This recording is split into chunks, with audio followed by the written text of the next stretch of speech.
Assalamualaikum warahmatullahi wabarakatuh. Bismillahirrahmanirrahim. Nahmaduka ya ghafuru ya syakuru. Mashalli wa sallim barik ala sayyidina maulana Muhammadin wa ala alihi wa sahbihi asma'in. Nama ba'du. Perlu saya sampaikan, sanad ini harus muttasil. Sehingga kita tahu bahkan cara tidur Rasulullah itu miring kemana, ala jambil aiman, kemudian madhab kiblat. Sebelum tidur beliau wudu. Sebelum tidur lagi baca subhanallah 33 kali, alhamdulillah 33 kali, Allahu akbar 33 kali.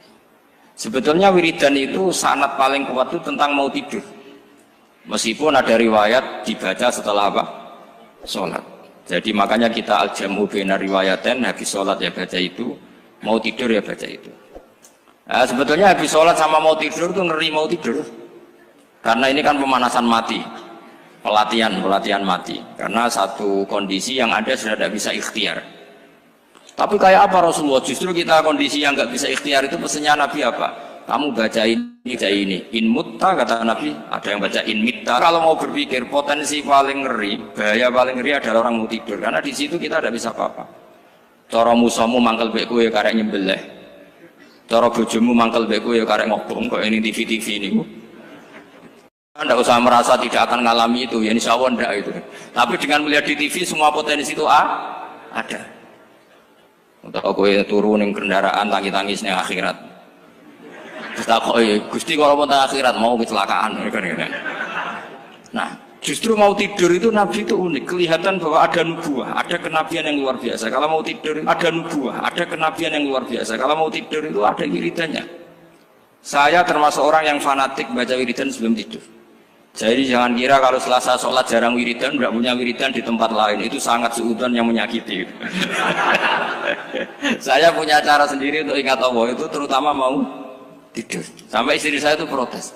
Gus nak bersolat atau mau nyekel tasbih Nabi tidur, saya itu punya tasbih lupa jumlahnya semuanya di kamar tidur. Ini sekaligus ijazah entah pamer kebaikan tidak tahu saya. Pokoknya sudahlah husnudzon saja. Suudzonu iblis. Karena mau tidur saya pikir kalau tahu-tahu saya bangun terus ketemu mungkar nakir terus kayak apa. Sehingga Rasulullah itu ngajari kita luar biasa. Bismika wa du'tu jambi wa bismika arfa'u. Kalau mau tidur doa apa populernya apa? Bismika Allahumma ahya bismika amun. Hafalnya gitu dok. Saya hafal banyak. Allahumma rabbas samawati sab'i wa rabbal arsyil azim rabbuna wa rabbu kulli syai' falikal habbi wan nawa. Allahumma antal awalu falaysa qablaka syai' wa antal akhiru falaysa ba'daka syai' wa antal dhahiru falaysa fawqaka syai' wa antal batinu falaysa dunaka. So, itu tak baca sampai tidur. Saking kadang takutnya sama Allah, akhirnya nggak bisa tidur. Kadang sampai setengah 4 apa terus tidur baru setengah jam terus subuh. Jadi kalau melihat tren itu kayaknya saya bakat wali itu kalau trennya seperti itu terus. Tapi sayangnya tren seperti itu jarang wasit. Makanya terus tidak jadi wali-wali gitu. Tapi saya ingatkan ke jenengan, sanad-sanad seperti ini tuh yang mungkin Anda lupa. Anda hanya ingat sanad misalnya ya Mu'ad, inni uhibbuka faqul dubura kulli sholatin atau fala tad'anna dubura kulli sholatin Allahumma inni ala dzikrika wa syukrika. Kamu lupa bahwa saat paling krusial dalam hidup Anda itu tidur. Sehingga disebut wa min ayatihi manamukum bil-laili wan. Itu dari segi krusial gawat darurat, setiap saat Anda bisa mati. Belum urgensinya tidur untuk melawan maksiat. Itu kalau kamu hidup di kota Demak atau kota Semarang, bener kepikiran niklap atau wong ayu-ayu seneng terminal ning gone dalan-dalan, itu satu-satunya cara itu hanya tidur. Kowe nak melek tetap jelalatan tak jamin. Masuk ning ngarep masjid Demak nggo tasbih gede-gede. Pangeran ndelok wong liwat tuh eling lur. Barokahnya usul fikih adalah kita belajar dulu. Saya pernah musyawarah sama Gus Zufur tentang usul fikih. Usul fikih itu ada makalah, mubah itu tidak ada. Sebagian ulama berpendapat mubah itu tidak ada. Karena setiap mubah saat itu Anda pasti meninggalkan keharaman. Itsma min mubahin illa wa yatahaqqaqu bihi tarku haramimma. Tidak ada kemubahan kecuali saat itu kamu meninggalkan keharaman. Anda tidur, berarti Anda taroktal maksiat. Anda tidur berarti Anda meninggalkan maksiat. Enggak nyolong, enggak dugem, enggak zina, enggak maling, enggak ngerasani orang. Jadi tidur itu anggap saja, ya Rob, ya Allah saya mau tidur. Tidur itu ibaratun antarkil ma'asi. Jadi malaikat roket pate kandani, iki ras sekedar turu, ya aku kudu ngerti, iki apa ninggal maksiat. Hitung mulai saiki. Bismika Allahumma ya bismika.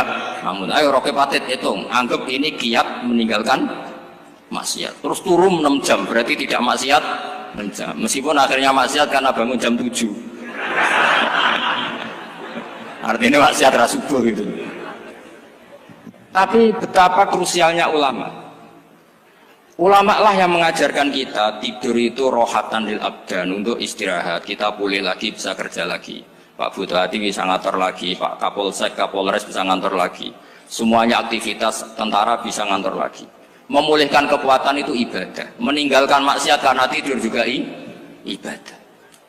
Tidur saja ibadah. Ini barokatnya umatnya Rasulullah Shallallahu Alaihi Wasallam. Senyaman itu. Coba kalau kamu jadi umatnya Nabi lain, wah itu beratnya bukan main. Dan itu sesuatu yang dimintakan Allah, dimintakan Rasulullah kepada Allah, yaitu Rabbana wa la tuhammilna ma la taqata lana bih. Termasuk la tahmil alaina isron kama hamaltahu 'alal ladzina min qablina. Jangan bebankan ke umat kami sesuatu yang seperti engkau bebankan pada umat dulu. Umat dulu itu kalau mau tobat, kayak umatnya Nabi Musa pernah nyembah anak sapi, itu yang pernah nyembah tobatnya dibunuh. Liyaqtulal bari'u minkum al mujrima, yang terbebas dari menyembah anak sapi disuruh bunuh yang pernah menyembah anak sapi. Fatubu ila bari'ikum faqtulu anfusakum. Mau beratnya kayak apa? Kalau orang sekarang tobat cukup soal Pak Rosid salami tembak 100.000, dipandu caranya tobat diwari istighfar. Nomor itu penting, nomor loro seneng kiai, seneng aku maksudnya kalimatnya jelas. Itu sudah. Pokoknya jelas gak usah dibunuh, gak usah apa? Gak usah apa? Dibunuh. Sehingga tidurnya umatnya Rasulullah itu luar biasa, terutama tidurnya orang puasa. Tidurnya tasbih, tidurnya ulama juga tasbih. Karena dengan tidur itu kita tahu alamat kematian. Di mana kita masih di dunia saja punya kondisi di mana kita tidak bisa menentukan diri kita sendiri. Dan itu awal dari kita mengimani la haula wala quwata illa billah. Segagai koyok ngono ternyata ada kondisi di mana kita tidak bisa mengendalikan diri kita sendiri. Makanya disebut wa min ayati manamukum billaili wan nahar. Yang bisa menganalisis itu siapa? Ya ulama. Ulama kok tahu karena punya sanad musalsal ila Rasulillah sallallahu alaihi wasallam. Sehingga uniknya kenapa tidur itu sakral? Coba semua nabi di antara wahyunya itu lewat apa? Semua nabi di antara wahyunya lewat apa? Tidur, lewat mimpi. Inni ara fil manami anni atfahuka fanzur madza tar. Maka mimpi ini harus dikelola secara baik. Yaitu kalau kamu mau tidur, wudu dulu, baca tasbih, terus tinggalkan semua dunia, anggap saja ini pemanasan kematian. Itu insya Allah mimpinya sip pokoknya. Paling dikejar-kejar dajjal kecemplung kali, insya Allah. Tapi kalau kamu tidur gak wudu, raiso turu terus raiso turu mangan siku, raiso turu terus raiso turu mangan sik ben warak ben iso turu. Insya Allah dikejar dajjal kecekel. Akhirnya ngelindur gak karu-karuan karena tadi. Nah, sanad seperti itu yang punya siapa? Hanya ulama. Ada lagi satu contoh, ini sudah hampir 20 menit Pak. Itu saya pernah ngaji Durarul Kalami Syafi'i, mutiara-mutiara ngendikan Imam Syafi'i. Itu ulama itu mesti ngendikan itu unik. Tadi saya sudah cocokkan sama Bupati, tak tanya, Pak Bupati saya ini punya ilmu dari Bapak, mungkin pas untuk jinan pakai. Kata Bapak, urip itu podo ya, ngadepi konco, mek musuh podo ya, malah kadang ribet konco. Dulu saya itu iskal itu janggal. Tapi setelah ngaji Durarul Kalami Syafi'i yang ada di Muqaddimah kitab Majmu', Muqaddimah Syarhul Muhadzab Imam Nawawi, Imam Syafi'i ngendikan gini. Man ahsana ilaika faqad qayyadaka. Wong ngapiki kowe nyancang kowe. Pak Ros itu apian mbak aku. Kene sarang sowan mampir, gayane apian, jebule nyancang. Awas nek teko niku Mas. Itu faqad qayyadaka, nyancang kowe. Tapi waman asaa ilaika faqad atlaqaka. Wong sing eleki kowe iku penak bebasno kowe. Kowe tau diutangi wong kancamu ta musuhmu. Sing biasa utang kowe lho. Kanca. Kowe numpak mobil ketemu musuh enak ra usah nawani, nek ketemu kanca monggo bareng. Sing ngel-ngelo kowe kanca atau musuh? Artinya gini, kanca ya barokah, nggo perjuangan, musuh ya barokah mergo ora tau utang. Jadi segampang itu ulama melihat kehidupan itu. Man ahsana ilaika faqad qayyadaka wa man asaa ilaika faqad atlaqaka. Jadi akhirnya kita hidup itu berkah terus. Di konco ya nak kata Solo di konco Gus Zofur nak kalau buatan sakit fikih musyawarah, ora iso tasawuf musyawarah. Di konco Pak Rosid, konco rai sederhana. Pokoknya duit. Tadi kurang contoh. Kalau rai Arab kan nggak sederhana, Pak. Wajahnya mewah terus. Ekonominya juga sederhana. Saya sama Rosid sama-sama gak kaya. Jadi ada nyotokan kan Gus Zofur sama Gus Baknya ngebis. Memang saya sering sama Gus Zofur ngebis sampai sekarang masih sering. Bukan karena miskin yang jelas itu pilihan itu. Jadi ulama itu segampang itu melihat kehidupan. Saya termasuk kiai muda yang nggak takut mati, bukan karena yakin di surga gitu, karena saya sering baca berdoa. Allahumma ya Allah, kata Rasulullah, kamu harus berdoa ya Allah, ij'alil hayata ziyadatan li fi kulli khairin wal mauta rohatan li min kulli syarrin. Mungkin sekarang kita ada zina, mungkin sekarang kita ada korupsi, mungkin sekarang kita ada maling, tapi potensi itu tetap ada. Yang bisa ngakhiri itu apa? Kematian. Maka anggap saja kematian itu rohatan li min kulli syarrin, semua mengakhiri semua keburukan. Kayak apa Rasulullah memandang kehidupan? Kalau kamu masih hidup, anggap saja ziyadatan li fi kulli khairin. Saya gara-gara hidup saudaranya kersane Pak Rosid ngaji di sini. Ikhlas Pak Rosid itu sangat ikhlas. Saudaranya senior kula dipaksa nggih gelem, diintimidasi nggih gelem. Wah itu barokah. Nanti setelah saya mau mati, saya juga akan ridho-ridho saja. Ya Allah, ini akhir dari segala potensi keburukan saya. Sehingga kiai NU, kiai alim, ada bajingan, tukang ngemel wong kok mati. Saya gitu Pak, niki saya. Tanggane orang sing gelem muni saya. Kiai ini maksud, ayo Pak, muni saya Pak. Buatan saya ini tempuh. Lan saya pun mati, pun buatan sakit nakal nih. Ya jenenge rohatan li min kulli syarrin. Kalau mayit ya rohatan aku min kulli syarrin. Kayak apa sanad kita ke Rasulullah, kabeh itu dimana jadi ibadah. Al hayat ziyadah fi kulli khairin, al maut rohatan min kulli syarrin. Kenal Pak Rosid ya ibadah, apalagi kenal Gus Zofur ibadah, kenal Bupati ibadah, konco perjuangan. Kok kenal preman ya ibadah, konco latihan dakwah, anggapnya latihan ngelola rehab. Kenal polisi ibadah, jaga stabilitas nasional, kenal ABRI ibadah, jaga NKRI. Kenal orang nakal ibadah, dianggap pembina. Semua itu ibadah. Kayak apa ajaran agama ini? Semuanya baik-baik saja, tergantung niat. Tapi sanad ini siapa yang punya? Hanya ulama. Nah ulama itu siapa? Ya orang yang kamu ketemu. Dalam konteks ini Mbah Mun ngajari kita macam-macam. Mbah Mun ketemu orang siapa saja hormat. Saya kemarin bikin makalah untuk beliau, termasuk saya cerita dari riwayat Rasul akli ba'dal iman billah at-tawaddud ilan nas wastina'ul ma'ruf ila kulli barrin wa fajirin. Inti iman setelah akal menentukan kita iman kepada Allah, akal setelah mengantarkan logika iman kepada Allah, akal itu kita gunakan at-tawaddud ilan nas supaya kita bersikap simpatik dan melakukan kebaikan kepada siapa saja. Karena barokahnya kita simpatik nak ngandani wong nggih gampang. Misalnya kita di kiai alim sundul langit sampean mbek tangga modit, ketemu wong perengut, sing ape ngandel iku sapa? Sementara sing preman, ayo ngopi nggonku sik tenang ae. Sing kiai ini orang begawean ngene kopi kowe. Akhirnya sing preman sakhok di pengaruh, sing kiai ini bakhil gak duwe pengaruh. Itu tidak boleh kejadian seperti itu. Makanya ada riwayat wasqinaul ma'ruf ila kulli barrin wa fajirin. Terus kula suwun sanad-sanad seperti itu tidak boleh hilang. Saya itu kitabnya Mbah Mun Al-Ulama Al-Mujaddid itu setengah hafal, sampai sekarang masih tak baca. Kalau mau tidur tak baca, bahkan di tas saya itu ada terus. Ya karena kalau saya di Jogja kangen Mbah Mun baca itu, ketika beliau masih sugeng, apalagi sekarang. Karena jangan sampai saya ini punya fatwa yang mukhalif terhadap fatwanya Mbah Mun. Ini terutama warning sama santri sarang, nggak boleh. Terakhir itu Mbah Mun punya kecenderungan, punya pikiran kayak Yusuf Qaradawi. Ya potensi wajibnya zakat khodrowat fawakih.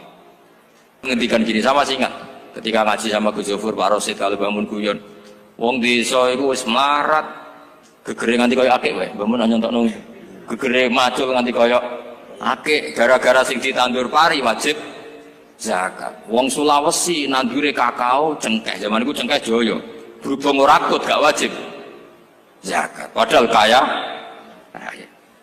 Jadi fenomena itu sering diutarakan beliau.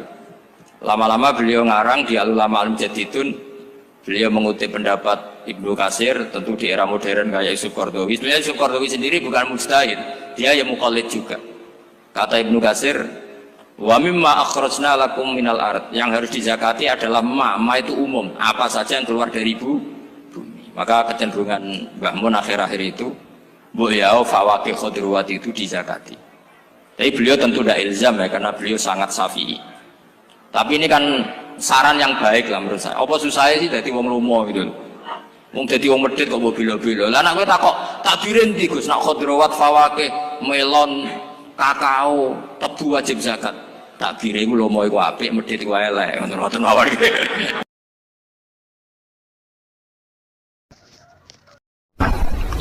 Ada nikmat batinah, yaitu kepuasan mendapatkan ma'rifatullah. Aku ulang lagi, kepuasan mendapatkan apa?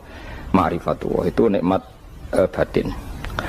Baik yang terkait Allah maupun terkait logika-logika tasawuf. Terkait Allah misalnya gini, misalnya kula mikirnya. Kula nu bolak-balik matur niki, berkali-kali di tempat ngaji ini. Kim-ki jenengan eling, mboten gadah masalah ingatan ini eling-eling. Eling-eling tenan. Wong nak soleh, ya soleh, soleh. Cek soleh mulai cilik, cek soleh dadakan terus husnul khotimah. Pokoknya napa? Soleh. Niku nak mati, niku bumi ku nangis. Nangise bumi ku kekurangan utawi kalong wong sing sujud ning ndekne. Ya Allah Gusti, biasanya wonten tiyang niku sujud teng nggen kula, dia berperilaku baik teng nggen kula, sakniki tiyang niku pun jenengan ambil, nangis bumi. Sakniki sing urip arek bedua-bedua, damel narkoba, damel ngefly, damel macam-macam lah. Itu nangis bumi. Langit semeneng. Semeneng. Gusti matur nuwun Gusti, orang itu saya tunggu lama, sekarang sudah engkau angkat ke tempat kami. Maksudnya diangkat teng langit.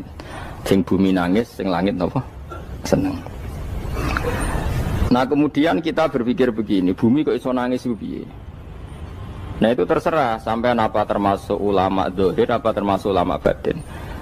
Kalau ulama zahir mengatakan bumi nangis itu mau kinayatun anil husni, pokoknya pantasnya bumi itu susah, wong kelangan putra terbaiknya.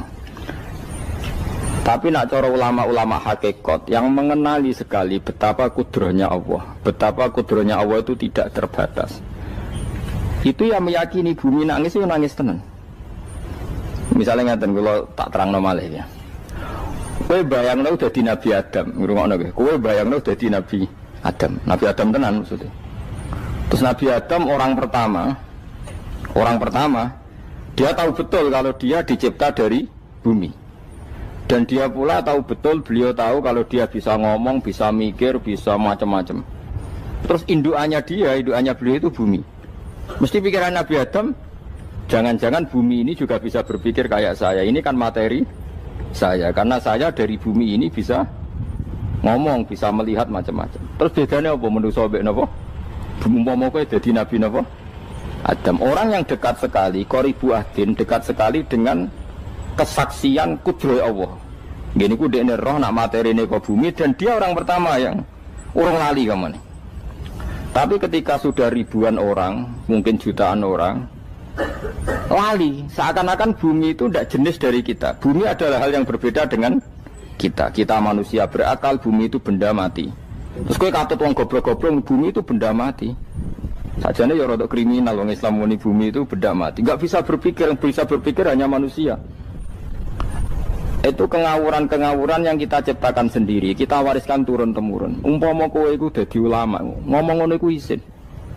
Bumi kok nyekseni kowe sujud, banyu nyekseni mbok pangan, mbok ombe kanggo sujud. Semua itu bersaksi tentang kita. Ya, lan sampean tanglet kula, cara melogika gimana? Begini, tak wari cara gampang-gampangan nggih. Tak warai tauhid sing kasyaf. Tauhid ini yang dawuh Sayyidina Ali lau kusifal khoto umastatu yakinan. Umpama somben tutup-tutup iku dibuka, akulah imanku ora tambah mbek pangeran. Karena tren dunia dan akhirat sama. Zaman ning dunia ya Allah ala kulli saing kodin, kok zaman ning akhirat ya Allah ala kulli saing. Cara Sayyidina Ali, somben aku wis matilah imanku ora tambah, meskipun aku ora swarga neraka. Lah kena napa? Darah padha wae, ning dunia ya pertunjukan kudratullah, ning akhirat ya pertunjukan kudratullah. Jadi pikirannya Sayyidina Ali seperti itu. Saya kan lahir misalnya tahun 1970. Berarti mulai Nabi Adam itu saya kan nggak ada. Ngerti-ngerti ada. Saya mengira waktu zaman tidak ada itu panjang apa cepat? Cepat, karena kita tidak melalui itu. Ujuk-ujuk wujud. Kadang kalau mati ya wedi kan. Mau mati jebule kiamat 1 juta tahun kasih apa nang kuburan. Masuk di Khalillah itu. Makanya aku ya ora roh, tak tinggal turu sakmono kan yo nglilir. Nang nglilir terus nang ndi. Apa mlaku-mlaku nang donya, apa piye, nak turu ya kok ngani ngoyo turu kok ribuan tahun lintas. Terus ya apa jajal? Sampeyan tak takoki, misale sampeyan ning kuburan iku apa? Apa ngadepi muka nakil tukaran terus itu keselen tukaran kok nopo ratusan ribu mungkin. Nah terus kita dilatih. Kata Sayyidina Ali gampang latihan seperti kata Sayyidina Ali apa gampang udah menjadi wong alim. Pada akhirnya kita ini aku zaman urip yo ora roh karepe, ngerti-ngerti urip, mati yo ora roh karepe. Pas mati sampean petangin dah yo ora roh karepe, pokoke wa matar sauna illa ayyasyallah. Makanya masyhur itu dia ketemu orang ateis. Dia orang ateis itu anti Tuhan, anti Tuhan pokoknya. Dia ditanya, lalu kamu hidup itu karena siapa? Ya gak tahu hidup. Lalu kamu mati yang menentukan siapa? Ya gak tahu, kalau tahu mati. Ya berarti Anda gak bisa menentukan diri kamu sendiri. Akhirnya dia taslim, ya ada yang menentukan. Lah ya ada yang menentukan itu dalam Islam disebut apa? Allah, disebut kalimatu haqqin alaiha nahya wa alaiha namut. Jadi kalau maknani itu kalimat yang benar-benar nyata, yang karena kalimat itu pula kita mendapat kehidupan. Yang karena kalimat itu pula kita mati, yang karena kalimat itu pula kita akan bangkit lagi. Itu yang makna hakikat. Tapi kalau makna syariat enggak begitu. Kalau makna syariat begini, dan ini benar juga. Mengenai kena ada di ulama, ciri utama ulama itu jami'ul bayan. Dia kalau menjelaskan itu indah sekali dan orang pasti taslim. Sama saya tak warai tenan. Sama kan biasa wiridan la ilaha illallah kan biasa. Mulai mimpin tahlil sampai kepeksa mergo do tahlil melok. Sampai sing darani bid'ah akhirnya ya melok tanggane napa? Tahlil. Sesuai wae. Kata Ibnul Qayyim Al-Jauziyah dalam kitab Zadul Ma'ad. Kitab Zadul Ma'ad itu kitab kesayangannya Sayyid Abdul Al-Haddad. Sayyid Abdul Al-Haddad itu pengarang kitab Zadul Ma'ad. Padahal kitab ini dikarang oleh muridnya Ibnu Taimiyah. Abdul Al-Haddad itu gak seneng Ibnu Taimiyah tapi seneng muridnya. Jadi di sini ulama ya demokratis. Gak seneng gurune tapi seneng. Saja nih Ibnu Taimiyah itu orang baik. Ya ulama top ya baik, ya waras top. Tapi ngerti-ngerti Wahabi itu identik dengan Ibnu Taimiyah. Akhirnya ulama ahli sunnah penyebut itu terus isin. Mulane kiai-kiai ra ono sing dalil kala Ibnu Taimiyah mergo dicap Wahabi. Padahal Ibnu Taimiyah wong alim. Di kitab-kitab kita termasuk Syekh Muhammad Piyambak nanya Ibnu Taimiyah kala Syekhul Islam no kala. Tapi kan ini sudah milik Wahabi sehingga kita ini terus akhirnya gak gelem nyebut.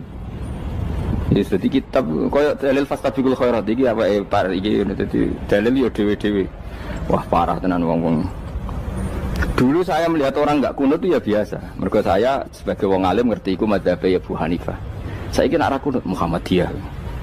Kita ini sebetulnya ahli ilmi enggak tahu kunut itu madzhabnya siapa kita. Itu madzhabnya Abu Hanifah, yang kunut madzhab Syafi'i. Tapi tahu-tahu iki madzhab NU, iki madzhab Muhammad. Mana ada orang-orang ini bisa punya madzhab? Ngalime sepiro nganti dadi no? Madzhab. Tapi wis dadi bahasa, wis dadi apa? Wajo kabeh jane. Mas repot-repot. Tak warai iki. Sampeyan ben nglafadzno la ilaha illallah iku keren iki. Keren tenan mboten keren-keren. Ngendikane Ibnu Qayyim Al-Jauziyah itu gini. Min asliha khuliqatil jannah wa min asliha khuliqatin nar. Terus wa min asliha khuliqatid dunya wa min asliha buisatir rasul wa min asliha qatala rasul. Terus sampai sekarang saya tak bedai. Surga itu kan digawe kelas VIP. VIP mewah. Terus jari rugane widadari dulu kan nak mini betul-betul. Kira 70. 70. Wayu kabeh kan ora ono sing kriting, wayu kabeh. Wayu kabeh terus gak tahu delok wong liya kan. Kadang bojo kita wis elek jek delok. Oh ya widadari sifatnya maksuratun fil khiyam. Jadi gak tahu keluyuran ning ndi. Wayu kabeh. Lek surga yang semewah itu selek itu ya bagi mereka sing nglafadzno atau yang menerima la ilaha illallah. Neraka sekarang dibikin dalam itu. Jari Abu Hurairah neraka itu tes-tesane benda kamu jatuhkan ke neraka itu untuk sampai ke bawah itu nunggu 70 tahun. kila 70.000 tahun. Dikena HP membuat ceblok dan rokok itu ceblok itu ngenteni 70 tahun. Betapa dalamnya ngentekno bego biro ya bayang misalnya.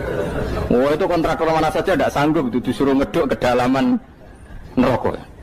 Iku ya mau kanggo wong sing menolak la ilaha illallah. Jadi kalimat ini luar biasa. Swarga digawe bagi yang nerima, neraka digawe ya untuk yang menolak. Itu kalimat sing kok nak tahlilan turu iku lho. Iku kalimat sing nggo alasan Allah gawe swarga. Terus kalimat sing suwe-suwe sing lafadzno diarani bid'ah iku. Itu kalimat sesakral ini nasibnya akhir zaman iku entek. Gara-gara dilafadzno tahlilan tersangka jadi apa? Bid'ah. Dulu kalimat yang dipuja-puja penyebab surga dan neraka. Saiki kalimat itu tersangka. Mau perkara napa? Bid'ah. Wis aja melok-melok, kowe debat ya ora iso makili aku, sebarno ae semua. Kok kowe terusno kok dalan tok. Dah. Berarti la ilaha illallah itu kalimat yang surga dibikin karena itu, neraka dibikin ya karena itu. Kemudian Allah punya sunnah, lalu butuh pelatihan. Dikasihlah Allah gawe bumi. Piye manusia butuh latihan, dibikinlah bumi. Dan ini latihan ikrar la ilaha illallah dengan sadar, dibikinlah bumi, liyabluwakum terus dites. Wes digawe bumi, ono makanan, ono minuman, ono wong wayah, ono pegatan macam-macam, wong diutang wis bulet macam-macam. Gue ngetes, eling la ilaha apa eling utangi, eling la ilaha apa eling kasuse, pokoknya dites. Karena enggak fair kalau Allah bikin itu kemudian enggak dites. Dibikinlah darul imtihan. Dunia itu bahasa Arabnya darul imtihan. Tempat tes-tesan, imtihan mana apa? Tes, liyabluwakum diuji. Wes diuji kita hidup. Artinya kita dihidupkannya pun oleh Allah demi tes-tesan la ilaha itu disebut kalimatu haqqin 'alaiha. Nah, ya sebenarnya kita hidup pun ini untuk dites. Pada akhirnya la ilaha illallah apa enggak? Paham ya? Terus dites. Allah itu juga secara hukum itu kan enggak fair, dites kok enggak punya pemandu. Dibikinlah rasul, diutuslah para rasul untuk pemandu. Tes itu kan butuh seru. Mak pemandu tok ora ono musuhe kan enggak seru. Dibikinlah setan. Sajane sebagian kita sudah setan tapi ini ben seru. Lho ndak setan kan minal jinnati wan nas, rumangsamu setan usopo. Baik setan minal jinnati wan nas. Jadi kena muni auzubillahi minasyaitonir rajim terjemahane berlindung Allah dari saya sendiri ya Allah itu. Lho itu kalau lama dulu biasa auzubillahi min syururi anfusina wa min sayyiati amalina. Sebenarnya kita berlindung hanya dari setan yang jauh, iblis itu enggak. Ya setan diri kamu sendiri, min syururi anfusina, dari kejelekan diri kita. Ngomongnya do wujud, soalnya setan tuh makhluk gaib sing piye. Lah kowe ku sapa? Nganti kowe maksiat terus mergo akrab klop, roh mbek setan klop. Mulane terus maksiat. Dah. Allah ngutus pemandu yang ngecul setan ben fair. Napa? Fair. Jadi semua darul ibtila ini juga demi kalimat. Nah, makanya disebut kalimatu haqqin sing 'alaiha nahya. Kita hidup ya demi mendapatkan kalimat itu.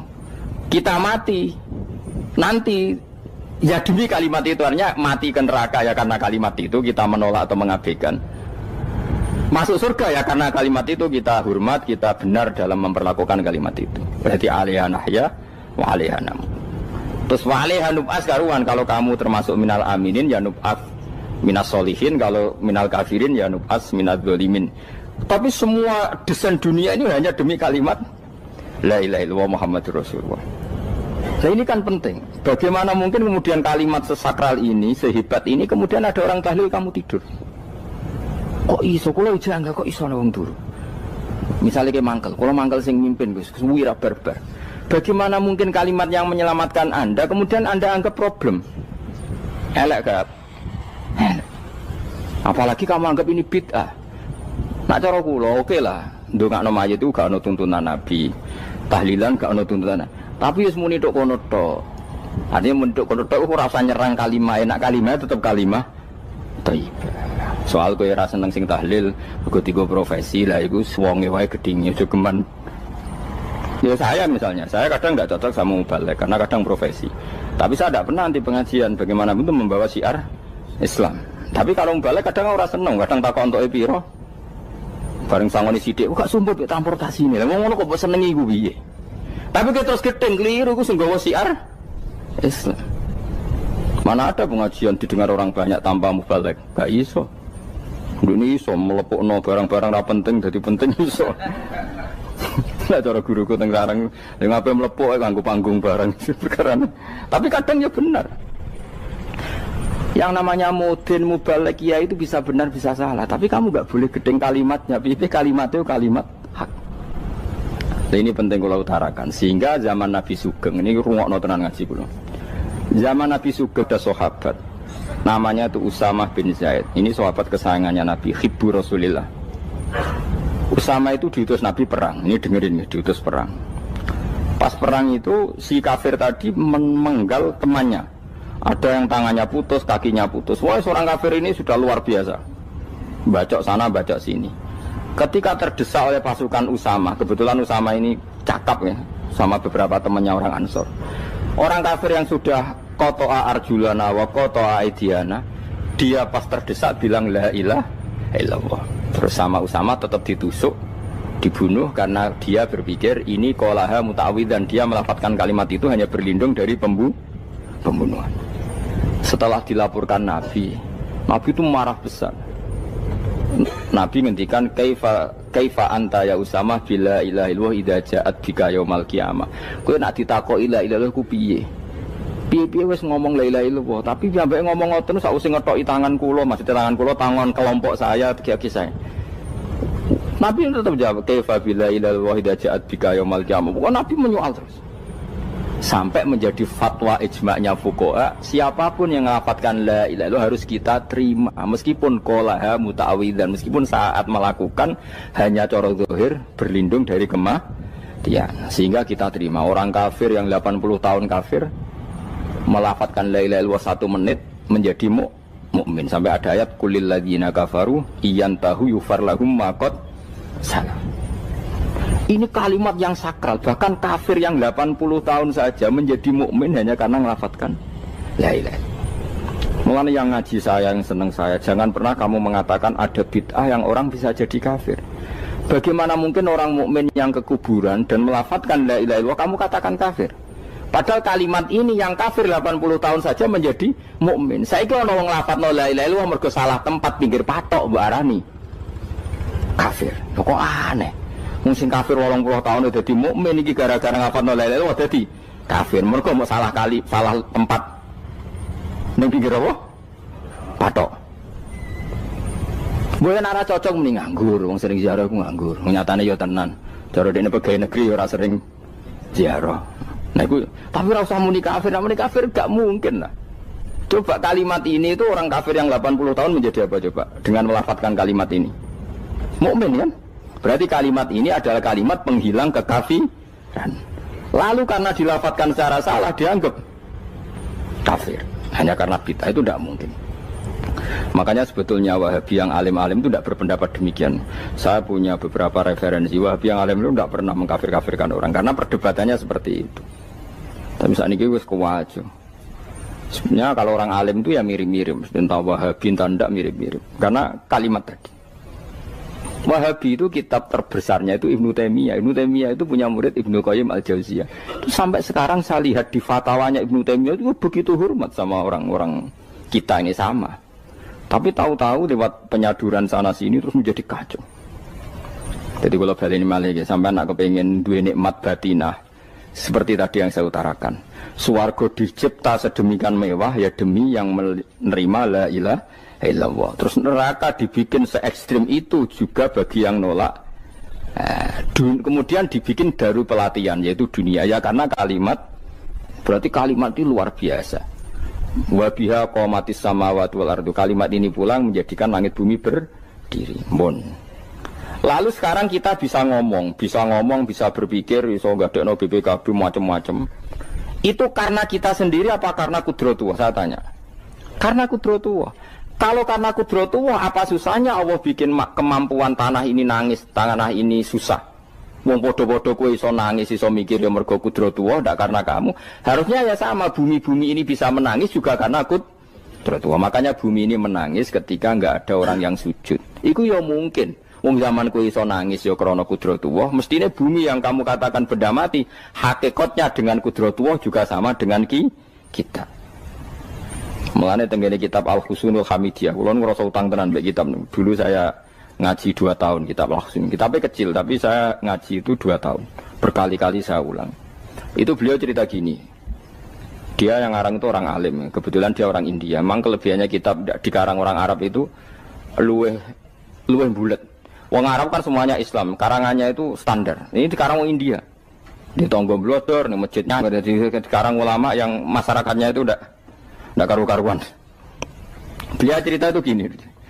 Manusia itu punya satu kebodohan, di mana kebodohan itu disebabkan oleh Robtul Asbab Al-Adiyah, mengkaitkan sebab sing biasa-biasa. Misalnya gini, sama saya kita omongi, misalnya ada orang bilang gini, batu ini nanti itu menjadi ayam. Orang bilang mukhal apa enggak? Enggak, jawab saja. Mukhal. Kenapa bilang mukhal? Karena dikira enggak bisa kan? Enggak, jawab saja. Jawab satu-satu. Batu ini menjadi ayam. Kamu jawab mukhal. Alasannya apa? Alasannya enggak mungkin terjadi apa kamu enggak bisa? Sebetulnya karena kamu enggak bisa. Udah. Lau ukhbiro dzakar rajul, andai kan orang itu kamu kasih tahu, klungsu ini biji asem itu, biji pohon asem itu. Nanti yang kecil ini suatu saat besar. Setelah besar buahnya banyak, tambah besar. Terus orang bilang mungkin. Ketika bilang mungkin itu karena dia bisa apa hanya karena menyaksikan berkali-kali ada kejadian nak klungsu ditandur, iku iso dadi gede. Coba sama jawab. Karena dia bisa apa karena hanya menyaksikan itu sering terjadi? Hanya misalnya, artinya zaman dia mengatakan mungkin itu pun tidak memberi kontribusi ikut buat, iya enggak? Tetap bergantung kudrahnya Allah. Dia hanya bilang mungkin karena sering melihat. Sebenarnya dia enggak sama sekali memberi kontribusi. Lalu darani mungkin ya ora urun, paham? Lalu kenapa dia kecangkeman terus muni? Wong wis mati dadi lemah gak mungkin dadi manusa meneh. Lho zaman dadi manusa sing wis ngene iki kok mani dene lara melo gawe. Terus muni mungkin mergo sering terjadi, sering bersaksi. Berarti sebetulnya manusia itu pakai ukuran dia mampu tidak mampu apa pakai ukuran bersaksi melihat. Bersaksi. Nah, ini kan problem kita sebagai manusia itu problem. Mulane disebut wa kanal insanu dzaluman jahula wis goblok aja. Mergo manusia itu nak wis goblok aja. Makanya saya kemarin diminta ngisi di pondok kajen. Kalau sampean berdebat sama orang ateis atau orang komunis itu gampang saja. Dilatih begini seperti teorinya Quran. Ya nanti saya teruskan ini tak ulang lagi ya. Saya ulang lagi ya. Andai kan nggak pernah terjadi telur itu jadi ayam, nggak pernah terjadi sama sekali. Telur itu jadi ayam. Terus kamu mengasih tahu orang tadi, telur ini loh nanti jadi hewan yang hidup terus terbang. Mesti dia bilang mukhal, mau benda mati kok nanti jadi benda hidup yang terbang ngalor ngidul. Berhubung sering terjadi dan dia pun tidak ikut bikin, bilang mungkin. Paham? Saya ulang lagi ya. Berarti dia bilang mungkin karena sering apa? Terjadi dan dia lihat. Andai kan pertama kali nggak ada telur sama sekali yang jadi ayam, terus pengalaman pertama di dunia belum pernah terjadi. Kamu kasih tahu telur ini nanti jadi ayam terus terbang. Orang ini bilang mukhal enggak? Mukhal. Berhubung sering terjadi bilang enggak. Nah berarti kita nanti bangkit dari kubur gampang saja bagi Allah. Cuma belum pernah terjadi kamu mengatakan mukhal. Nah makanya otak kita harus dibenahi. Kalian jogeman percaya ambek yang pernah kita lihat, yang sering kita lihat. Percayalah dengan akal, tapi akal waras deh. Karena waras itu serempet tatanannya wangil. Makanya Islam itu melatih. Qul falillahil hujjatul balighah. Misalnya begini ya, dulu kalau Gerwani atau PKI atau siapa sajalah, itu kalau melatih anak-anak TK, makanya seorang ulama harus punya kecakapan penjelasan ibanatul ahkam. Itu anak-anak kecil dilatih, anak-anak kamu terpejam, mintalah manisan sama Allah. Ya Allah saya minta manisan, saya minta permen. Terus disuruh buka, dapat enggak anak-anak? Enggak dapat bu, wah berarti Allah enggak ada. Sekarang minta sama bu guru. Bu guru kami minta permen dikasih. Berarti yang ada bu guru bukan Tuhan gitu. Akhirnya jadi gerakan ateisme. Nah sebetulnya untuk melawan gerakan itu kita harus melatih begini misalnya gini. Saya itu pernah ketemu sama orang yang berpikiran komunis. Oh komunis juga. Dia nantang saya gini, Pak, pokoknya saya tidak bisa menerima konsep Tuhan sebelum Anda bisa menjelaskan kenapa ada Tuhan. Jadi, bocah kok elek ini. Nah, aku ngerti aja, sak cerdas ini tetap cerdas aku yakin, tetap cerdas aku. Rasanya selain raine serama meyakinkan, tak pikir tetap cerdas. Kulo itu kan wong Quran gitu, artinya punya pikiran panjang. Mungkin di antara orang Islam kita ini tidak punya kecakapan menjelaskan. Tapi kalau orang sering baca Quran, apalagi dia ngaji tafsir ya, yang waras maksudnya waras lah. Serapati seneng duit, barang ini penting. Harus seneng duit, mari goblok. Yakin ulama seneng duit, mari goblok, tak jamin. Umpama alim wis kelas B, kelas C gak bisa, tahqiq gak bisa. Kalau tahu dikandani konco kulo riyen ambek jenengan udah kaca akeh. Lah kena apa? Cok seneng duit, bro. Duit itu masalah bagi ulama. Orang duit itu masalah kan ya. Maksudnya rasa senang tapi terus gak duit. Sekarang saya tanya, Quran itu melatih kita gini. Quran itu sederhana kalau ngelatih tauhid. Tapi orang pasti ingat. Kata Allah gini, nggak apa-apa, saya tidak Tuhan, nggak apa-apa. Kamu yang Tuhan. Tapi buktikan kalau kamu Tuhan. Caranya gini. Am khalaqus samawati wal ardi. Ya nggak apa-apa, kamu yang Tuhan nggak apa-apa. Tapi buktikan kalau kamu menciptakan langit, bumi. Mereka pasti ikrar, ya tidak mungkin saya menciptakan bumi, saya lahir sudah ada bumi. Yesus lahir sudah ada bumi, nggak mungkin Tuhan. Terus Tuhan membuat pertanyaan kedua, am khuliqu min ghairi syai'in. Ya sudah, kalau saya tidak Tuhan, lalu nggak ada Tuhan, berarti alam raya ini tercipta oleh sesuatu yang nggak ada. Aneh nggak? Misalnya sebelum alam raya ini nggak ada Tuhan. Berarti sebelum alam raya ini kan adanya nihilisme, sesuatu yang nggak ada. Kemudian sesuatu yang nggak ada menjadi penyebab sesuatu yang ada. Aneh nggak? Menurut aneh, sesuatu yang nggak ada itu mestinya kan nggak bisa ngelabeti, nggak bisa berfungsi, nggak bisa ada gunanya. Wong jenenge ra ono iku ya ora marai apa-apa. Mau ra ono kok dadi sebab. Sesuatu yang menjadi sebab itu yang wujud apa yang nggak ada? Yang wujud. Sak takok ini. Lah kalau nggak ada Tuhan berarti alam raya ini lalu sebabnya apa? Ya dari ketiadaan, lalu tiada itu menjadi sebab. Yang tiada kok jadi sebab itu tekem lho. Mikir. Di mana-mana yang sebab itu harus barang yang wujud, nggak boleh tiada kok jadi sebab. Ini kan jadi aneh, sesuatu yang tiada menyebabkan sesuatu yang ada. Terus dia, ya pokoknya ronde ini kalah, Pak. Tahu kapan tak pikir ya? Pikir nganti mati temenang aku ini ngono. Makanya sebetulnya dalam ilmu mantek, pertama itu kita tidak harus iman Tuhan itu namanya Allah, tidak harus. Makanya pertama dikenalkan, sementing kenal Tuhan itu ada dulu. Disebut zat sing wajibil wujud, belum disebut namanya Allah. Allah itu disebut nama Islam, itu paham ya? Saya ulang lagi, Allah disebut itu nama Islam. Tapi kalau penemuan akal hanya sampai kita ini butuh zat sing wajibil wujud, sing menjadi penyebab semua alam raya ini. Di bahasa Arab disebut musabbibul asbab. Belum menyebut Allah musabbibul asbab. Islam pun pertama Iqra turun ya gak nyebut Allah. Iqra bismi rabbikal ladzi khalaq, khalaqal insana min 'alaq. Iqra wa rabbuka. Tuhan itu siapa? Yang mencipta. Nah, yang mencipta ini oleh syariat Islam disebut apa? Tapi dalam logika yang penting kowe kenal sik ana musabbibil asbab. Pastikan bahwa alam raya ini yang wujud pasti disebabkan sesuatu yang ada. Enggak boleh barang wujud kok diciptakan oleh sesuatu yang tidak ada. Lah gendeng ora barbar barang ra ono mbok sifati al-khaliq. Sing gawe langit bumi apa? Pencipta. Penciptane apa? Sesuatu yang tidak ada. Kowe ikhlas dutek ngono kowe ikhlas ta ora? Gak kowe ikhlas ta ora dutek ngono kowe ikhlas ta. Kowe gelem dadi bodho niku. Gelem kan? Mboten. Nah, nikmat ngono jenenge nikmat batin. Nah, mulane sing suwenang mbek kalimat la ilaha illallah. Wes ana sing bid'ahnallah iku wong nganggur wis beno sauni-unine. Tapi kadang memang kita berlebihan. Tahlilan ra barbar 40 dinane ra barbar. Muga alasane wis disangoni akeh tahlil sedih lho sakake penggemar sing keselen sing rantuk sangu ya butuh cepet. Lane cara kula niki penting kula utar nggih. Kowe nek ora cocok tahlilan 40 dina wis ngomong ae kira cocok model harinya. Tapi ki aja menolak kalimat la ilaha illallah iku disifati Kanjeng Nabi kalimat thayyibah. Wong Nabi nyifati thayyibah, kalimat yang suci kok nyifati bid. Tak soal kira cocok wong sebut. Misalnya kamu bilang saja wong mati wis sangu amale lha apa didongakno barang. Nek kowe pengen ndonga ora usah ndonga. Wis ora usah biasa wae. Kula lah mbok dongakno ya ora seneng. Gak meyakinkan. Karo dene mlebu swarga butuh dongamu ora ono swarga fadhole pangeran apa mbok dongano barang.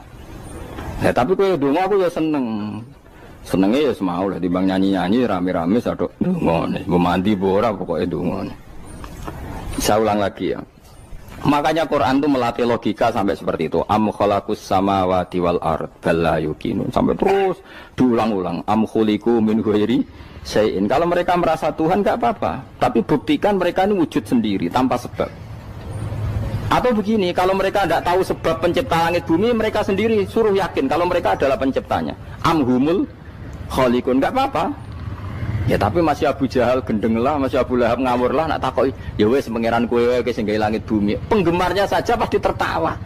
Mosok Abu Lahab darani pencipta langit bumi, wong lahir wae ning bumi. Tapi Quran oleh nggo am khalaqus samawati wal ardo. Apakah mereka menciptakan langit bumi? Bala yuqin, mereka pun tidak pernah yakin. Jadi itu pangeran. Makanya di mana-mana orang alim itu suka debat. Karena pangeran sendiri kalau menjelaskan kebenaran seringnya juga nantang debat. Kata Allah, Qul ara'aytum ma tad'una min dunillah aruni madza khalaqu minal ardi am lahum syirkun fis samawat. Enggak apa-apa mereka Tuhan kata Allah, tapi buktikan zaman langit diciptakan mereka memberi kontribusi apa?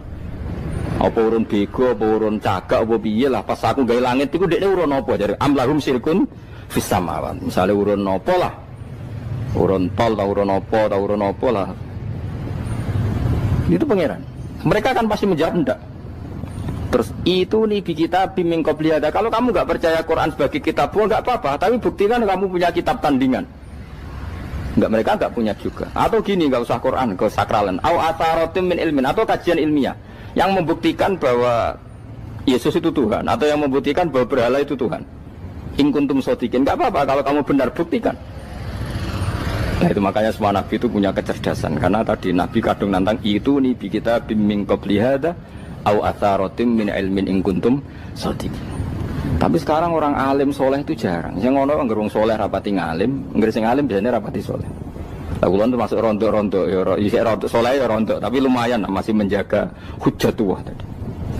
Sebab itu ulama dulu mengajarkan Allah itu siapa? Disifati zat sing wajibil wujud. Karena alam ini kadung ada. Kalau alam ini kadung ada, pasti penyebabnya sesuatu yang wujud. Tapi kalau wujudnya mungkin bahaya. Wong sing gawe wae wujude terima mungkin bisa wujud bisa tidak. Makanya dipermanenkan yang gawe alam ini zat sing wajibil wujud. Sing wujudnya wajib. Wajib itu enggak bisa enggak pasti wujud. Nah, terus kita kenal itu namanya khaliq, itu musabbibil asbab, itu khaliqul asya. Lalu oleh Islam zat yang demikian itu disebut Allah. Terus jadi la ilaha illallah. Nah, orang yang bertauhid gini tentu punya kenikmatan batin yang luar biasa. Sehingga saya bayangkan nanti mati yang ngono biasa wae kan. Gusti zaman kula teng donya ora melok ngatur oksigen, ngatur nyawa, ape mati ndak ra ngoten. Mulai dari Sidina Ali, jenengan juga nak mati tambah pinter apa biasa? Ya biasa wae. Ning bumi yo ndelok kudrohe Allah, kok ning akhirat ndak ra padha wae ndelok kudrohe Allah. Mulane beliau masyhur guyonan beliau lau kusifal ghata mastatu yakinan. Soben aku nek mukasafah ning akhirat imanku yo ora tambah ya biasa wae, standar-standar wae. Maksudnya kue ning dunia ujung-ujungnya paling pokok ya menyaksikan kudratullah. Soben ning akhirat ujung-ujungnya paling pokok ya delok kudratullah. Ning dunia saiki Allah ya matlubi sing kita cari, soben ning akhirat ya Allah matlubi. Faham ya? Artinya hukum dunia dan akhirat itu sama. Kita di dunia golek ridhanya Allah, ning akhirat ya golek napa? Ridhanya Allah. Lah nek soal kecil itu, tapi ning akhirat tak masalah, Gus pun rokok masalah, itu utang ditagih yo. Masalah, kere suwi ku yo masalah. Ya biasa jenenge makhluk anane masalah. Sing ora oleh di masalah pangeran. Pangeran duwe masalah. Biasa wae. Terus niki kula mulai saking penjelasan nggih kias ali. Kias ali itu analogi kias nggih, analog dados tenggene ilmu-ilmu usul fikih itu ada kias itu kan kias aulawi dari bawah dikiaskan ke yang lebih apa? Atas. Ada kias setara, namanya kias musawah, setara. Ada kias fahwal khitab, maknanya ya orang pasti sadar kalau maknanya seperti itu. Sampean saya kira beda. Jawab mau biasa mau. Kudu ya pantes, pinter ya pantes jawab. Kalau bolak-balik ngaji menerangkan. Kita ini hidup itu menjadi tahu apa malah menjadi tidak tahu gara-gara hidup. Nah, aku mari ke goblok sih, ora oleh. Gara-gara hidup menjadi tahu. Yo, ora sing bener gara-gara hidup menjadi tidak tahu. Kowe goblok itu sebabnya apa? Sebab tahu apa sebab tidak tahu? Wes gak polling gak apa-apa. Ayo 02 sik pira sebab tahu. Ini yang syukuran. Tahu. Hidup itu menjadi tahu menjadi tidak tahu. Menjadi tidak tahu. Oke, Mas. 01 ya. Oh. Menjadi tahu. Nah, tengah-tengah. Wong loro padha ora jelas ya, cara kowe. Ndak tahu. Berarti menang 0 piro. Biasa. Tawari ilmu hakikat ya. Jadi awal syaratnya dadi wali. Meskipun dadi wali ku yo angel tapi tak warai mukadimah ya napa. Jadi nak bar iki urung wali cek apa? Mukadimah. Ndak sekarang misalnya gini, saya mau minum teh. Jadi saya melihat teh. Saya minum teh. Karena saya fokus minum teh terus anak saya main di sekeliling saya, anak saya kecil misalnya. Terus jatuh. Saya ini dianggap bodoh kan? Bodoh kan? Gara-gara mau minum teh fokus saja membiarkan anak jatuh. Yang andai kan saya tidak fokus minum teh, mungkin anak saya terkontrol. Terus ngerti ada cilik kan potensi apa? Begitu juga dunia. Gara-gara delok babunan ayu-ayu, delok gemerlapi dunia politik, delok hal-hal yang enggak penting, akhirnya melupakan hal yang penting. Sekarang misalnya Allah itu Ar-Razzaq, pemberi rizki, Allah itu Al-Mudabbir sing ngatur dunia. Gara-gara Fauzi terus meyakini satu makhluk apa yang nyelametno Indonesia. Ini kan dari iman kepada Allah menjadi iman kepada itu tidak boleh sih. Iman ya be pangeran. Jadi dunia itu biasa wae. Oh, nomor kok iso nentokno. Cuma ya tetap berorganisasi secara duniawi, tapi tetap sih menentukan. Iki rungono tenan awas. Nah karena kita hidup maka menjadi tidak tahu. Kita tahu itu menjadi tidak tahu. Surungono sehingga nanti tak terangkan sekian dalil dari Quran dan hadis. Gara-gara saya fokus minum teh, terlena mau ngopi, wah sena isu ngopi.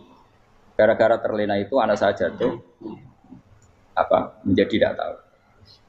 Begitu juga dunia.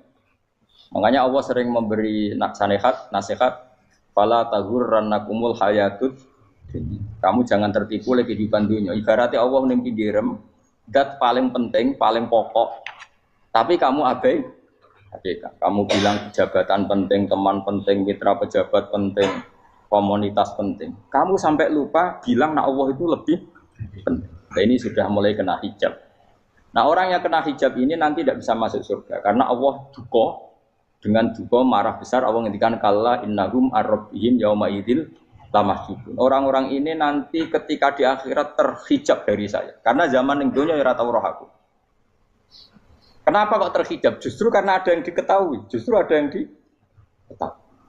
Contoh paling mudah itu copet atau lonte atau koruptor atau apa saja. Misalnya nyuwun sewu orang jadi copet itu kan umur 17 atau misalnya jadi pekerja seks nakal itu kan umur 17 atau 18. Hanya karena pernah mendapat rezeki dari judi misalnya atau dari transaksi yang haram. Terus dia bilang gini, aku nak jadi copet mangan kopo. Aku nak judi mangan kopo. Aku nak gak jadi wong nakal mangan kopo. Padahal dia 17 tahun nyatanya bisa makan, birizkillah apa? Tapi pernah merasakan 1-2 bulan dari rezeki haram, dia menvonis seakan-akan tidak bisa makan kecuali dari rezeki haram. Ya itu tadi gara-gara tahu nikmatnya uang yang sepintas lewat haram, nyopet atau korupsi, terus menafikan nikmat-nikmatnya. Jadi dari tahu nikmatnya nyolong atau korupsi menjadi tidak. Makanya kalau dalam ilmu tasawuf itu gini Fuad Walian, manusia sekarang itu tidur, kalau mati baru bangun. Jadi cara ilmu tasawuf itu anna sunyamun wa idza matu intahu. Mungkin ada yang hafal tapi ra paham. Jadi rata terang. Annasu niyamun wa idza matu intahu. Manusa kabeh sak donya iku turu. Nek mati lagi tangi. Mergo kena wis mati iku lagi roh. Jebule sing hak tenan iku sujud ning pangeran. Sing hak tenan iku subhanallah walhamdulillah. Sing hak tenan iku muni Allahu akbar. Kae zaman ning donya dintekno kowe ngomong, "Nu Amerika super power." Kenal presiden penting, kenal menteri penting, kenal kiai gede penting. Iku mbok entekno. Barang-barang sing cara akhirat gak mendesak mbok entek. Wong nak ramangan mati, nak ra duwe gaji sumpah, nak pensiun sumpah. Hal-hal nanti setelah di akhirat kamu hanya tahu satu kalimatul haq, yaitu kenangan terbaik kamu di dunia itu sujud. Jika kamu getun ketika hidup tidak pernah sujud. Makanya kata Rasulullah, nanti kamu tahu ketika di akhirat hatta takuna sajdatul wahidatu khairan minad dunya wa ma fiha. Sehingga kamu nanti tahu bahwa sujud satu kali itu lebih baik ketimbang dunia dan sisi. Karena ternyata setelah kamu di akhirat yang layak jadi poin kamu hidup di dunia itu hanya apa? Sujud. Nah, yang dunia kan WA penting, HP terbaru penting, babonan penting, mitra penting, ngomong terus berjuta-juta kalimat. Hanya karena kamu hidup. Tahu saya mati, kau ngerti, kau kabeh dak. Maka ilmu kamu itu setelah mati, lagi ilmu terlambat. Nah, pas ilmu mau terlambat itu Allah duka, kalla apa alhaqumut takatsur hatta zurtumul qabir kalla saufa ta'lamun summa kalla. Terus kala lau ta'lamuna ilmal yakin la tarawunnal jahim. Pas kowe ilmumu wis bener, Gusti ternyata penting sujud teng jenengan, ternyata penting jenengan Allah. Pas roh pas waya mlebu neraka, kok wis kecewa. Ya saiki tapi waya mlebu neraka, roh wis terlambat. Mane tak warai saiki bener roh pas waya mlebu neraka. Kok nak roh terlambat, pas roh waya mlebu. Sehingga ketika Allah melehno wong kafir, melehno itu mencibir orang kafir. Kata Allah begini. Ini mungkin yang hafal Quran bisa dicek lagi. Fakashafna angka fito akafa basarukal yauma hadid. Jadi kata Allah ngomentari orang kafir ketika di akhirat, laqad kunta fi ghaflatin min hadza. Kamu lupa kan kalau ada akhirat seperti ini kata Allah. Fakashafna angka fito aka. Sekarang kamu saya kasyaf, saya buka semua fakta. Fa basarukal yauma hadid. Sekarang pandangan kamu tajam. Dulu di dunia bilang misalnya seks penting, dugem penting, narkoba penting, maksiat penting. Kalau enggak gitu saya pusing. Nanti di akhirat semua ini jadi problem. Artinya apa? Gara-gara di dunia melihat gemerlapnya dunia, dia menjadi tidak tahu pentingnya Allah, tidak tahu pentingnya akhirat. Maka dengan hidup malah menjadi tidak tahu. Maka untuk menjadi tidak tahu itu sebabnya dua. Makanya polling 01 dan 02 sama benarnya tadi. Gara-gara tahu yang menjadi tidak tahu, gara-gara tidak tahu yang menjadi tidak tahu. Tadi misalnya kamu fokus ya, misalnya rukin jelalatan untuk cawe itu, fokus untuk cawe itu, gak Allah waktu ngarepe kejengkang, kesandung. Berarti gara-gara melihat menjadi tidak tahu. Ya kira-kira seperti itu. Gara-gara fokus delok dunya nganti ra roh hae Allah Subhanahu wa taala. Di sini Allah sering pesan fala taghurrannakumul hayatud dunya wala yaghurrannakum billahil ghurur. Kamu jangan tertipu dengan kehidupan dunia. Makanya saya itu orang yang paling fanatik sujud. Soalnya kalau suwun jenengan sing sujud. Mau usah sujud salat 5 waktu lah nikmati. Karena sekali kamu terbiasa mensifati dunia ini penting, nanti kamu akan lupa mensifati akhirat itu penting. Dan itu awal kamu tergelincir dari ansawa isabil, dari jalan yang benar. Makanya tadi pepatahnya orang sufi apa? An-nasunyamun wa idza matu indah. Manusia itu tidur, kalau mati baru. Terus contoh kedua begini. Kenapa Allah begitu murka ketika orang tidak mengerti hak-haknya Allah? Bukan karena Allah anarkis atau keras. Memang secara akal pasti begitu. Saya sampai tak beda ini. Ya contoh gampang-gampang saja, tak wari logika. Kalau ada orang buta lewat kemudian nabrak tembok, karena apa? Karena buta kan? Buta itu maknanya apa? Tidak tahu. Akibat tidak tahu, nabrak tembok. Ya kan? Karena tidak tahu. Karena tidak tahu, nabrak tembok. Karena tidak tahu, terjatuh di sungai. Karena tidak tahu, terjatuh di jurang. Sekarang juga sama. Orang karena tidak tahu pentingnya agama, tidak tahu pentingnya Allah, kemudian dia fokus ke duniawi. Akhirnya ya nabrak tembok. Natijanya sama enggak? Saya ulang lagi ya, orang buta karena tidak tahu nabrak tembok. Orang fokus untuk perempuan cantik atau melihat apa, kemudian dia tidak tahu depannya juga nabrak. Untuk menjadi nabrak itu syaratnya tidak tahu apa tahu? Bisa dua-duanya. Tidak tahu ya sebabnya nabrak, fokus ke yang lain ya bisa. Maka tidak tahu ya sebab nabrak, fokus ke yang lain juga sebab. Nah, mata kita, hati kita ini sudah dipenuhi hal-hal yang tidak penting, sehingga kita lupa dari hal yang penting. Kayak tadi kita mau minum kopi saja, fokus sampai meninggalkan anak main sampai jatuh. Berarti minum kopi sebenarnya tidak satu kebodohan, tapi ketika membiarkan anak kecil jatuh itu adalah kebodohan. Sebetulnya makan menikmati dunia itu tidak kebodohan, tapi ketika Anda melupakan Allah itu menjadi satu apa? Kebodohan. Ini disebut kamu jangan terlena oleh kehidupan apa? Dunia. Nah, kenapa terlena? Itu kakean delok. Mulane Nabi itu ora tau delok dunia. Nabi, saya ini tak latih jadi wali, tapi mukadimah. Kulon itu belum pernah delok. Saya pernah punya kakak wakil bupati, punya teman gubernur, teman gubernur banyak tuh. Kalau delok susu ora wani, mergo kuwatir seneng. Nabi itu pernah, Nabi itu jenenge manusia, pernah lewat itu. Kemudian tonggo-tonggone Nabi kebetulan pas pulang bawa unta-unta banyak. Itu Nabi melihat mungkin 0, sekian detik. Itu wis dilori pangeran. La tamuddanna ainaika ila ma mata'ana bihi azwajam minhum zahratal hayatid. Jadi misalnya kayak Rogen misalnya dulu wong numpak Alphard pejabat ana sing bukakno. Enake dah nak jadi wong ngene iki. Kalimat itu direkam oleh Allah bahwa Mustafa pernah ngomong enake dadi wong iku numpak Alphard ana sing bukak. Tapi kan tetap kirim. Sehingga nanti di akhirat kalimat itu direkam misalnya nanti ternyata yang numpak Alphard misalnya nyuwun sewu misalnya yang numpak Alphard tadi tetap di neraka, kamu ya ikut di neraka. Karena dia menikmati Alphard lali akhirat, kowe yo ngangen-angen kepengen seperti itu. Maka poinnya sama. Kon mlebu neraka bareng.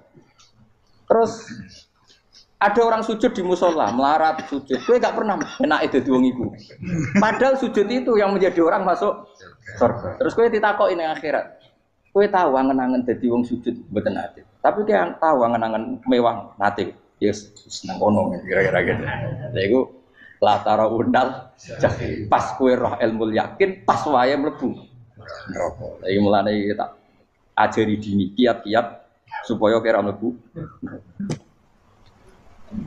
Makanya latih melihat dunia gue juga kesuwen. Misalnya di konco, di pejabat. Kalau nanti di keluarga pejabat, sampai sekarang pun saya sering punya teman. Buat nanti kalau melihat bahwa dia pejabat, karena saya takut dosa. Saya melihat dia seorang mukmin yang sujud, yang sholat. Saya bodoh sekali kalau melihat dia pejabat, karena itu tidak ada artinya di akhirat. Saya sampai sekarang yang saya melihat presiden orang yang mukmin, sehingga saya harus hormat. Saya melihat bupati orang yang mukmin, sehingga saya harus hormat. Melihat sampean ini wong sing mukmin, malah gue jalalan barang ini sudah mukmin plus. Jadi rasa tiga ekor tuh pinter gue jalalan. Jalalan gudel bisa gaya bisa. Gudel lu rano mana nih? Oh anu kager wong bisa maca kitab kok. Just lah. Jadi saya ulang lagi. Makanya saya itu nanti kalau sampean alim sudah kayak saya, itu pasti tidak kagum sama sahabat. Sahabat itu, apalagi Rasulullah ya tentu. Sahabat dulu aja yang gampang ditiru. Sayyidina Umar ketika ditusuk oleh siapa? Abu Lu'lu' siapa? Al-Majusi. Abu Lu'lu' itu seorang Majusi. Dan Umar itu orang pendendam. Dia orang pendendam. Tapi tentu karena dia orang baik, ya pendendamnya hal-hal yang baik. Coba kalau kamu ditusuk orang itu dendam enggak? Kira-kira sebagai manusia kan dendam. Itu tanyanya begini sama yang ya taruh sekarang orang dekatnya. Yang bunuh saya tadi siapa? Itu Abu Lu'lu' Al-Majusi, Hulamul Mughirah. Dia budaknya Mughirah. Majusi, iya ya Umar. Dia sudah mau mati. Itu ngetikan gini, sama siapa teksnya? Alhamdulillahilladzi lam yaj'al maniyati biyadi rajulin sajadalaka sajdah yuhajuni biya yaumal qiyamah. Ya Allah, terima kasih sekali ya Allah. Engkau mentakdirkan saya dibunuh oleh orang yang enggak pernah sujud. Kalau saja dia pernah sujud, maka dia berhak menuntut saya dengan sujudnya untuk masuk surga. Artinya gini, kalau dia ditusuk orang yang pernah sujud, misalnya Sayyidina Umar kok ditusuk oleh Ruhin, kemudian Umar Ruhin masuk neraka, aku tetap pedih Gusti. Isowai sujudnya dia menjadikan enggak berhak masuk neraka. Artinya Umar saking hormatnya pada sujud itu dia enggak berani. Jadi kira-kira kok Umar sujud kowe iku kira-kira rawani maksudna anak kowe mlebu neraka. Piye-piye di kekuatan sujud yang mempotensikan tetap dia masuk surga. Makanya dia seneng, dendamnya kesampaian. Syukur lah nek sing mateni aku ora tau sujud. Dadi tak patut nang neraka langsung gludeng ngene kira-kira gitu. Saking hormatnya ambek sing jenenge sujud. Tapi kita sekarang enggak. Rawong ning musala sujud, ya kan wong nganggur. Otak kita ini sudah PKI lah kamu. PKI halus. PKI yang tanpa kartu, paham? Makanya Allah kalau muji sujud, enggak sampean tak latih supaya baca Quran yang benar. Kayak apa Allah bikin Ka'bah? Kayak apa mulianya Ka'bah? Itu dibikin Allah untuk apa? Lil akifina wa satusai warrukais sujud, dan untuk orang-orang rukuk dan sujud. Ketika Allah menurunkan rezeki di bumi dan di langit, itu perhitungannya Allah mau sitok asli. Rabbana liyuqimus shalah faj'al afidatan minan nas tahwi ilaihim warzuqhum inasam. Gusti, ben nak sujud ku kuat. Piye-piye menungso nak ramangan ra kuat. Nak is kuat, diteno ku yo ben sujud. Liyuqimus shalah. Ketika Allah muji orang baik atau ibunal abidunal hamidunas saihuna satruse arraqiunas sajid. Yang rukuk yang sujud. Karena tadi ketika nanti Anda di akhirat, kenangan terbaik Anda di dunia itu hanya sujud. Liyane iku. Coba misalnya kene akhirat terus video disetel sih. Pas kongkoi ini perapatan. Bariku nglamonem disetel. Ben dadi pegawai negeri. Ngayal gajine sakmene, engko sakmene nggo wayo. Wan direkam kabeh. Ora sini-sini wong. Terus tokoh idola sing duwe wae sing tumpakane Alphard di sekretaris saya. Iku mbok nang utakem iku berpuluh-puluh tahun. Dan itu jumlahnya poinnya misalnya 100.000. Bareng idol anu Kanjeng Nabi mau 10%, cuma gayanya mau coba sholawat. Tapi sebetulnya agak tahu bayangno ini miskinan Mbak Amit nih miskinan. Gayanya mau coba sholawat, tapi teke ora tahu pengen melarat koyo. Yes. Itu direkam. Makanya dari Habib-habib sing alim-alim niku almar'u ma'aman ahabba hada targhib wa tarhib. Kita ini kan sering dimotivasi mubaligh. Mubaligh itu kan saya naik dhewe nak ngomong. Harus pokok seneng Nabi swarga. Dari Habib-habib sing alim nak ngritik, masalahnya dhewe mu almar'u ma'aman ahabba. Wong dibarengno wong sing disenengi. Apa kamu bisa menjamin seneng Nabi saudure seneng wong-wong itu? Jangan-jangan kita lebih berkeinginan seperti orang tertentu yang kaya raya, yang terkenal, yang hebat. Meskipun kowe oleh sana muni seneng Kanjeng Nabi. Jangan-jangan status cinta kita terbukti ke orang itu. Iya toh, misalnya gambarnya pasang neng kamar, puas, partai, uang, kuasa. Terus kue nyumbang masjid nyuwun sewu mau 50.000, tapi bareng nyumbang untuk kemenangan orang itu 10 juta. Nyebut uang itu satu hari 100 kali, nyebut Nabi bedak sholat. Bareng dihitung, dipoling mbek malaikat. Disurvei buat dipoling orang pokoknya. Dengan cara begini status senangnya orang ini ke siapa? Ya, ono pengajian sholawatan nyumbang 50.000, nanggo pemenangan. Tapi sudah diundang hayya ala sholah mlaku ngenteni komat. Tapi nak diundang acara kampanye teko ngarep sedurunge 2 jam. Dari sekian di polling, terus kadar cintamu ke siapa coba? Dari sekian indikator misal cara polling. Jangan-jangan diputuskan lebih seneng ke itu. Ya sudah almarhum aman. Apa? Makanya kata orang-orang alim almarhum apa? Orang itu terserang disenangi. Masalahnya kita tidak ada jaminan lebih senang Nabi.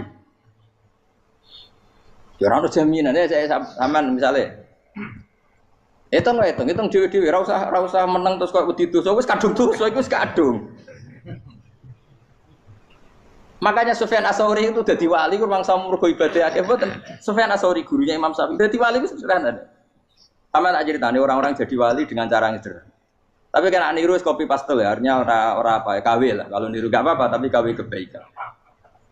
Sufyan Ats-Tsauri itu ditanya, kenapa kamu sedekat itu sama Allah dan Anda keramat? Jadi resepnya begini dok. Saya itu belum pernah ke masjid nunggu adzan. Paling gak setengah jam, 1 jam sebelum adzan itu saya sudah ada ke masjid. Ditanya, kenapa begitu? Ketoknya kok kawula sing elek, moro ngenteni diceluk. Terus ngerti nak wayahe yak ngono kok Allah nyeluk. Misalnya saya punya cah dalem atau saya punya karyawan, tiap jam 8 itu buka toko. Nah, bayangno itu sih. Saya punya karyawan tiap jam 8 tugasnya buka. Selalu buka tokonya ngenteni tak panggil. Rohen, koko buka, siap. Tapi besok ya ngono lagi, wis jam 8 buka, siap. Tiap hari gitu, kira-kira ngedarani karwaniku goblok apa sopan? Kira-kira enggak jawab ya? Goblok kritik enggak usah gitu. Nah, Sufyan Ats-Tsauri tidak mau gitu. Wong wis ngerti nek Allah ya mono wayahe manggil. Dadi ya kerja malu wis ning kono. Dadi nek Allah ayala salam pun Gusti. Ayala salam pun teng mriki. Iku sudah dadi wali. Oh iku saya buat tiru tapi kawe lho, gak masalah. Tapi ini kan resep, no? Lho mangkel lo gak kira-kira. Ono karyawan tiap jam 8 kon buka toko. Selalu marane ngenteni di pagi. Jadi wali dulu tuh punya cara muamalah sama Allah tuh luar biasa.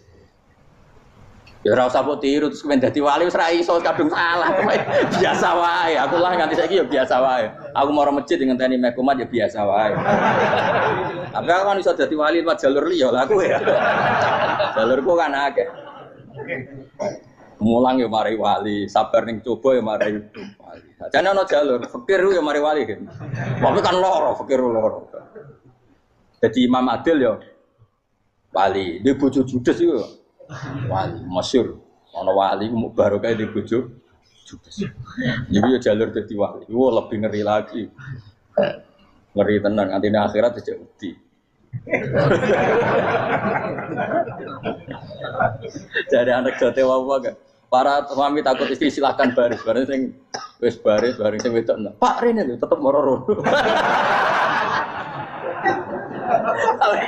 Wah, wedi bojo kegawangan ini akhirat bahaya, you know. Terus bahaya wedi bojo nganti kegawan apa? Tengah akhirat. Masyhur jadi cerita-cerita wali guys. Biasa ulang lagi ya. Latih, meskipun dari kecil latih. Makanya kamu tahu kenapa Quran itu kalau ngendikan sujud kayak gitu spesial. Balillah fa'bud wa kum minas syakirin. Jadi meskipun kita di dunia umumnya orang saya makan, saya minum. Saya juga punya istri, punya keluarga. Tapi saya belum pernah melihat anak saya itu sebagai anak saya. Saya kalau melihat anak saya ini teman sujud saya, nanti yang meneruskan sujud saya. Saya tenan kulon bolak-balik ditanya istri saya dan agak-agak marah. Terus Pak, kenapa kamu hormat sama anak sampai gitu? Kalau nanti manja gimana? Kalau terlalu manja, saya bilang itu udah anak saya. Itu nanti yang meneruskan sujud saya, meneruskan rukuk saya. Saya nanti pasti mati. Dan saya butuh di bumi selalu ada yang sujud sama Allah. Dan itu yang paling dalam otoritas saya itu anak saya. Orang lain itu enggak dalam otoritas saya. Jika kita melihat anak itu ini penerus sujud saya, penerus rukuk saya. Kita enggak sudah duniawi sekali. Rumah tanah, anak tua ben di rumah. Kapitalistik. PKI lah pikirannya yang ngono Cina yang ngono. Wong fasek-fasek ning dalan ngono kowe nggawa jalalan ngalor itu percaya ngono. Jadi dulu itu kalau para nabi donga fahab li milladunka waliya yarisuni wa yarithu min ahli Yakub, seorang turunan yang meneruskan tradisi sujud, tradisi. Sehingga ulama-ulama dulu kalau dongakno anake ya min ahli sujud wa min ahli Al-Qur'an wa min ahli sunnah napa. Enggak apa-apa kowe seneng donya gak apa-apa. Ora usah tak warai wis seneng dhisik. Paham dadi ora usah cara Gus Bak ra apa, ora usah tarani ra apa, wis mbok lakoni. Makanya kula suwun sangat, sujud itu luar biasa. Nanti kamu di akhirat kenangan terbaik Anda di dunia adalah pernah apa? Sujud. Bayangkan kalau itu jadi orientasi Anda. Anda berpolitik, cek melok partai Gerindra, cek Golkar, cek PDI supaya jadi penyuara sujud tidak dilarang di Indonesia karena umat Islam mayoritas. Saking mayoritasnya sampai pejabat rasolat rawani.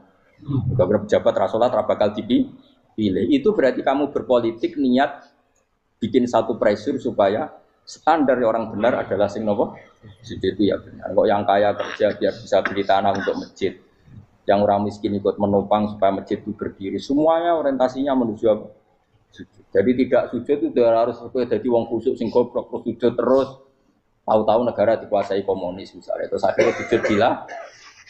Termasuk menciptakan satu suasana Islami di negara ini juga berarti menciptakan keberlangsungan sujud. Karena dengan suasana Islami berarti sujud tidak dilarang, bahkan dianjur dan sebagainya. Ini penting saya katakan karena kalau tidak diingatkan ruwet. Nabi itu pernah punya anak dalam. Anak dalam itu setelah mau boyong para santri itu ditanya, kamu minta apa sama saya? Ya Rasulullah kasih waktu 1-2 hari mau saya pikir. Karena yang menanyakan orang yang sayyidul awalin wal akhirin setelah sekian 2 hari, minta apa kamu? Jaluannya gak tanggung-tanggung. As'aluka murafaqataka fil jannah. Saya minta jadi temanmu di surga. Oh Nabi kaget tuh. Kok kalian diwarai wong? Mboten